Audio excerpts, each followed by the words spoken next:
Let's keep it real. Let us keep it real, guys. Let us keep this real. Japan is the dark horse in this FIFA World Cup tournament. Let's keep it a bin. They are the dark horse of this FIFA World Cup tournament, man. And you know what? Even though I'm American, even though I'm supporting the United States to go as far as they can, I won't be mad if Japan goes as far as they can as well. I would love to see Japan go as far as they can. Because let me tell you this, man. They gave me One Piece. They gave me Naruto. They gave me Bleach. And they gave me Toyota. They gave me Honda. They gave me Lexus. And I know they gave you guys as well. I know they gave you guys some Japanese domestic products right there, man. Right? Japan gave us Toyota Supra. They gave us Godzilla. They gave us the Nissan GTR, bro. The Mazda. Like, come on, man. The Evo, the Nissan S15. They gave us all of that. And you know what they did? They went up against Tunisia and they gave them belt to ass. Belt, belt, belt, belt, belt, belt to ass. Bro, I don't know what I was watching. I watched a total domination, bro, from Japan. And I get it that like I had a lot of high expectation from Tunisia. Was like, okay, Tunisia, I know that you're gonna lose this game, but can you at the very least not try to concede more than 2 goals? Can you find a way to fight back? At least just fight back to make sure that you don't concede more than 2 goals. Try to find a way to at least score a goal in this World Cup campaign. Okay. Turkey failed to do that. Haiti, I believe Haiti also failed to do that, but can you, at the very least, don't be like Turkey and Haiti? Come out here and find a way to score a goal at the very least. Guys, Tunisia did not even score a single goal, man. In 2 games, they have conceded 9 goals. Tunisia did not record a single shot on target against Japan, against the Nippon gym, bro. I'll tell you guys this much, man. The Blue Lock Project is real. Yes. Oh, yes. My people, the Blue Lock Project is real. Hisagi, you guys watch the Blue Lock anime. You guys watch Aoashi the anime. This right here is letting you guys know that Japan football infrastructure has come a long way and it is bearing fruits right now. Now, here's one thing that I do have to mention, guys. Japan has a lot of players that's playing in Europe right now. A lot of players in Japan that's playing in Europe. Almost all 11 players are not playing in the Japan domestic league, right? But that's how it's supposed to be. That's how you get better, right? Ueda, who Ayase Ueda, who has 1 goal and 2 assists. He plays for Feyenoord in Netherlands. The goalie, the Blackanese Zion Suzuki. He plays for Parma, right? You have Tomiyasu, plays for Ajax. You got Ito, Hiroki Ito, 27 years old. He plays for Bayern Munich, comes on the bench for Bayern Munich, bro. Nakamura played for Rams. So what I'm trying to say is, and I think you also had a Japanese player who also played for Crystal Palace as well. I just don't know his name, right? I think it's Kamada. I think it was. What I'm trying to say, guys, is that Japan football infrastructure, we are seeing the development of it right now. We are seeing it become an elite, established institution. And I feel like all countries, if you're not a powerhouse, right? You need to look at Japan and see how much they're growing. And I hope that as an American, we can look at this and be like, man, we also need to learn from them. We need to study from Japan. And that's exactly, and I think us in the United States, I do think our football is getting better, to be honest, right? Our soccer is getting better, but it in due time, right? In due time. Now, sorry if I was yapping for the first 4 minutes or first 5 minutes of the game. Let us get into the game, guys. Japan was very, very amazing, guys. Japan started with a 3-4-2-1 formation, right? They were very, very good with they had lethal transition was amazing. The execution, they were very clinical, right? I mean, bang, bro. The Japan, as soon as the whistle was blowing, bro, Japan completely controlled the pace. From minute one all the way to minute 90, they controlled the pace. They bossed the midfield. It was just insane what I was watching, man. They were so fluid in that 3-4-2-1 formation, bro. Right? They used that formation to completely suffocate Tunisia's midfield, man. And I have to give a very, very big shout out to Tunisia, bro. I'm sorry, not Tunisia. What's the two Japanese boys, bro? Oh my God, I forgot the name. I think Tanaka and Sano. Tanaka and Sano, right? Tanaka from Leeds and Sano. I don't know where he's from, but those two guys at the DM, they were amazing.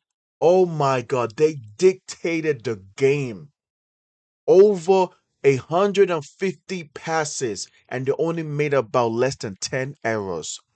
If you both of them combined over 150 passes and they made less than 10 errors, man. It was amazing. When you have those two midfielders, when you have Tanaka and Sano bossing the midfield like that, there is nothing Tunisia could do. I'm sorry. There is nothing Tunisia can do. Next thing you know, Kamada, who was playing as a double 10, went ahead, scored a goal in the first four minutes of the game, and that completely broke down Tunisia. There was nothing Tunisia could do, man. Keep in mind, guys, at the last game where they got belt to eyes by Sweden, after that game, they sacked the coach. You sack the coach, you bring a who I consider a very elite manager who was retired. You brought him out of retirement, but what do you expect him to do? What do you expect Renard, who was the new coach of Tunisia, to do? There was nothing he could do. This team was just completely broken. The Football Federation was just dumb in general, bro. If you're gonna sack the coach, sack him after. I get it. He was stupid as well. Well, god damn, man. Shout out to Kamada scoring just 4 minutes in, scored a goal. And the next thing you know, bro, when it came to the counterattacks, when it came to the transition speed, they were lightning quick. Japan may not be able to compete with other teams in physicality, but you know that Japan's going to compete with teams when it comes to counterattacks and speed. This was the same Japanese team that beat England on the friendly 2-1, I think last year. Beat England 2-1. This is the same Japanese team that went goal for goal with Netherlands and tied 2-2.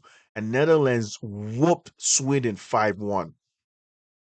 So it's not about if Tunisia is just shit. No, it's more about Japan is just that good. The Blue Lock project is real, guys. And I'm happy for my Blackanese for not conceding a goal. Really happy for my Blackanese. Zion Suzuki, I've always kept an eye on him. He's a very good goalie. Very, very good goalie, decent goalie. I won't say elite nor world class, but he has the fundamentals and the basics of what you want from your goalie. You know, shot stopping ability, his ability to be physical, to have a physical presence when it comes to set pieces, right? And there you go, man. I have to say this for Tunisia, bro. It was so sad watching Tunisia. Guys, Tunisia could not get out of their own half. They registered two shots, registered zero shots on target, XG of 0.01 or 0.02. It was bad. Tunisia, I felt like Tunisia was playing like they just wanted to control the damage. They didn't want to um was what initiate the comeback. They didn't want to do that. What they want to do was just we are just gonna find a way to initiate, like, just let's just control the damage right now because the faucet is leaking and we just want to put a tape to cover it up. No, that's not how it's gonna work, man. This is the World Cup tournament. You deserve everything you get. Tunisia deserves this massive loss right here, guys. Right? And in the second half, even when Tunisia came out trying to be aggressive in the final third, they still had nothing going on. Keep in mind, the Japan was 2 goals up in the first half. Second half, Tunisia was trying to mount a comeback. The game was still 2-0. Next thing you know, it's 3-0 and then 4-0 and bang, it's done with. It's over. And I get what Tunisia coach Renard was trying to do.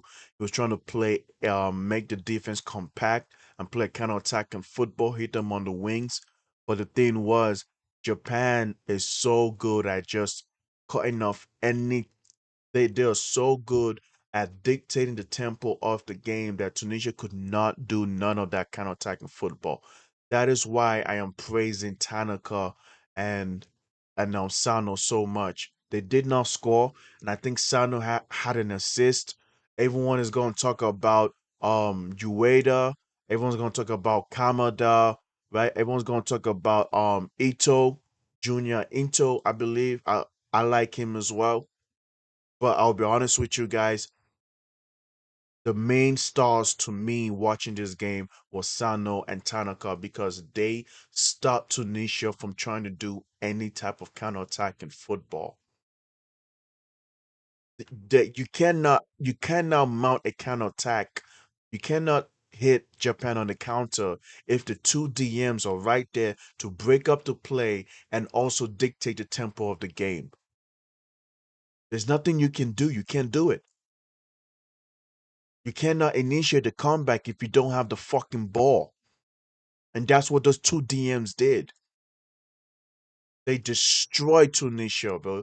Japan absolutely bodied this team.